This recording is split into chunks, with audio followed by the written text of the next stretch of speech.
Alors aujourd'hui, j'accueille de façon complètement improvisée, ce qui la perturbe beaucoup, Béatrice Deveau. En fait, on a profité de l'occasion d'une rencontre dans la dernière étape de la caravane des entrepreneurs, donc pour tourner cette interview. Donc alors, Béatrice Deveau, vous êtes expert comptable, donc associée d'un cabinet de 40 salariés environ. Près, oui. Alors justement, ce qui est intéressant, c'est que moi j'ai eu l'occasion d'interviewer vos pairs, entre guillemets, puisque c'est des présidents de conseils régionaux de l'ordre des experts comptables ou même la présidente du conseil supérieur, et qui disait justement que beaucoup de femmes aller vers l'expertise, passer le diplôme, mais partir vers la voie de l'entreprise. Or vous, justement, vous faites partie des quelques-unes qui se sont installées en cabinet, donc en association. Donc alors vous allez nous expliquer ce qui vous a amené à ça.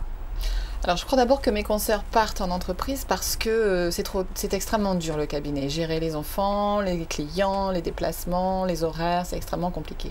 Pour autant, on y arrive. Vous en avez combien d'enfants? 2. Bon.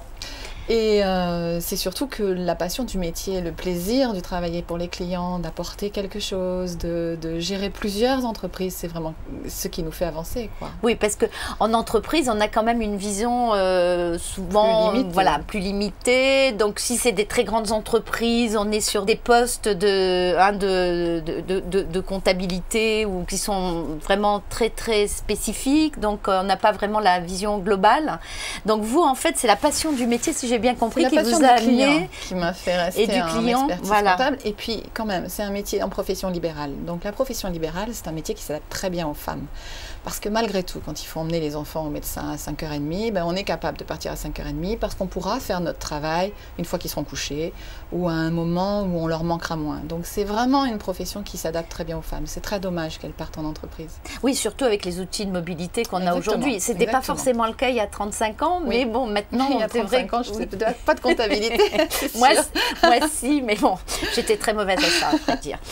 Alors donc justement, vous qui avez passé ces étapes, parce que vous avez peut-être commencé aussi à travailler en entreprise non, tout au début. Jamais fait d'entreprise, jamais. J'ai jamais été ça a vraiment été un choix. Oui, c'est un vrai choix. Alors, vous êtes associé dans un cabinet, donc il s'avère qu'il y a la parité, mais c'est pas voulu forcément, ça c'est plutôt fait par... comme ça, on recrute par compétences techniques plus que par besoin de quotas, donc voilà, ça s'est fait comme ça, mais c'est vrai que ça fonctionne très bien parce que c'est extrêmement complémentaire. La façon dont on manage éventuellement un client ou des équipes sont très complémentaires avec la façon dont les hommes travaillent. Et est-ce que vous, justement, quand on est comme ça dans un cabinet en association, est-ce qu'on choisit ses clients? Ou c'est les clients qui vous choisissent? Alors, c'est surtout les clients qui nous choisissent. C'est surtout les clients qui nous choisissent. Et c'est vrai qu'il est parfois judicieux de pouvoir intervenir, un homme, une femme, sur des secteurs d'activités qui sont un peu particuliers. Quand vous travaillez sur certains pôles d'industrie ou sur le mine de Rungis, voilà, c'est pas mal de pouvoir intervenir un homme, une femme. La confiance que le client accorde est parfois un peu différente. Et donc vous, alors, dans vos entreprises clientes, est-ce que vous avez des femmes qui dirigent, enfin qui sont fondatrices de l'entreprise et qui ont... Extrêmement peu. Extrêmement peu, et surtout ce sont des TPE malheureusement. Elles ont du mal à franchir l'étape de l'embauche, du développement, du réseau professionnel à développer, du commercial, etc. Elles ont un peu de difficulté. Et comment vous l'expliquez alors ça? Le problème, c'est qu'une femme, elle fait 2 métiers. Elle travaille toute la journée pour gagner sa vie et le soir, elle travaille toute la soirée pour s'occuper de ses enfants, de sa maison, etc. Il n'y a pas de parité à la maison. Et alors comment c'est extrêmement difficile à vivre. Et qu'est-ce qu'il faudrait faire alors justement pour faire changer les choses? Parce que c'est quand même, elles ont les capacités de le faire. Elles ont les capacités intellectuelles de le faire, c'est évident. Simplement, il faut que les choses évoluent un peu et qu'il y ait plus de parité à la maison pour qu'elles puissent trouver leur place partout, quoi. On ne peut pas être femme chef d'entreprise sans soutien à la maison, c'est pas possible. Quel qu'il soit, comme il n'y a pas d'homme chef d'entreprise sans soutien à la maison, hein. Ça n'existe pas, hein. Ils ne sont pas meilleurs que nous, hein. Et alors, vous avez des instants de culpabilité ou vous le vivez assez bien finalement? Je souffre le martyre. Vous en avez l'air. Je souffre le martyre comme tout le monde. Bon, mais moi j'ai appris très vite à favoriser la qualité du temps que je donne à mes enfants plutôt que la quantité. C'est-à-dire que quand je suis avec eux, je ne regarde pas la télé. je m'occupe d'eux à 100%. Alors c'est vrai que le temps que je leur consacre est moins important que si je faisais 35 heures, c'est vrai. Mais vous ne faites pas quelque chose en même temps, pour eux. Le repassage en même temps qu'on fait. Jamais. Voilà. Je m'investis pour eux à fond. Et puis je préfère sacrifier une semaine de vacances par an et avoir une femme de ménage pour m'occuper de mes enfants. Voilà, c'est un vrai choix de vie.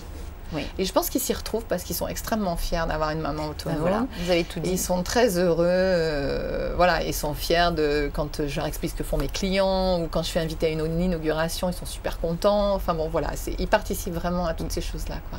Alors, vous qui êtes justement expert comptable de formation, qu'est-ce qui vous agace, je dirais, dans l'environnement des entreprises aujourd'hui? Donc, vous trouvez qu'il y a trop de paperasserie ou ça vous arrange finalement? Parce que... Non, moi je trouve qu'il y en a trop. Il y a trop de paperasserie, trop de formalisme, trop de difficultés techniques pour des chefs d'entreprise. Parce que c'est ce qu'on nous dit à chaque fois, c'est trop compliqué. Vous imaginez, quand on est femme, on part avec un handicap forcément, puisqu'on va gérer notre famille, en plus, souvent, en plus d'une activité professionnelle. Quand en plus, c'est extrêmement compliqué, recruter son premier salarié, c'est compliqué.